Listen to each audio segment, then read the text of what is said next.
Other ways to bring about changes. There are other ways to bring about changes in a substance. For example, mixing two substances together.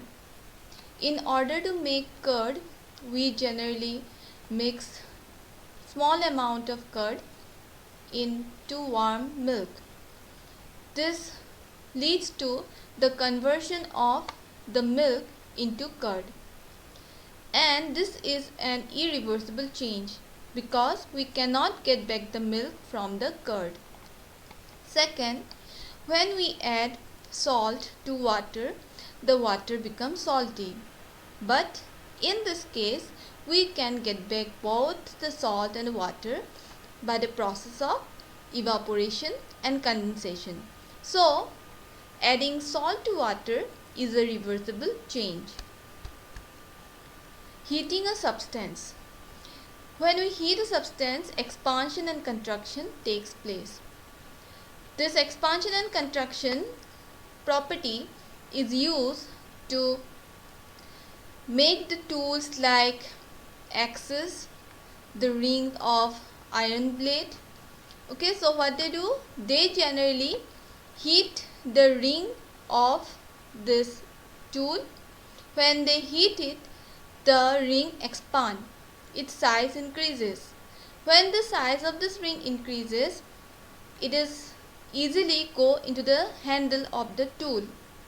When it fixes into the tool, cold water is allowed to pour.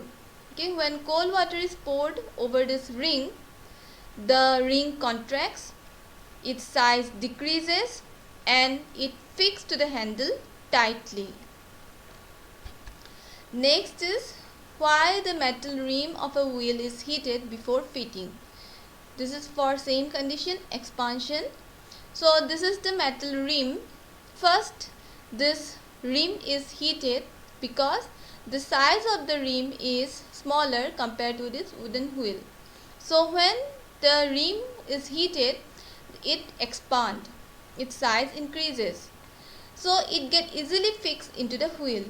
When it fits into the wheel, cold water is poured over the rim. When cold water is poured over the rim contracts and fit tightly into the wheel. Again, one more application of expansion and contraction in our daily activities.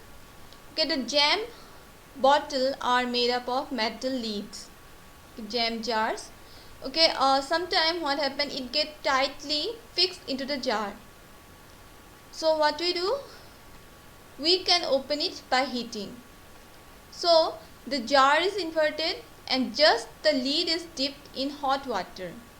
When we dip the lid in hot water, what happen? As it is made up of metal, the lid expands, and as it expands, size increases, so lid can be opened easily. Next is the application of mercury in the thermometer. Thermometer contains mercury at the bulb. When this mercury gets heated up, it expands and its level rises, and it shows the temperature of the substance. Okay, we generally observe that electric wires are not fit too tightly between the poles. Generally, these electric wires are made up of copper and aluminium, and this copper and aluminium has the property of expansion and contraction. So if these wires are fixed so tightly between the poles, there is a chance of damage in the wire. So in order to prevent this type of damage, the electric wires are not fixed too tightly between the poles. Thank you.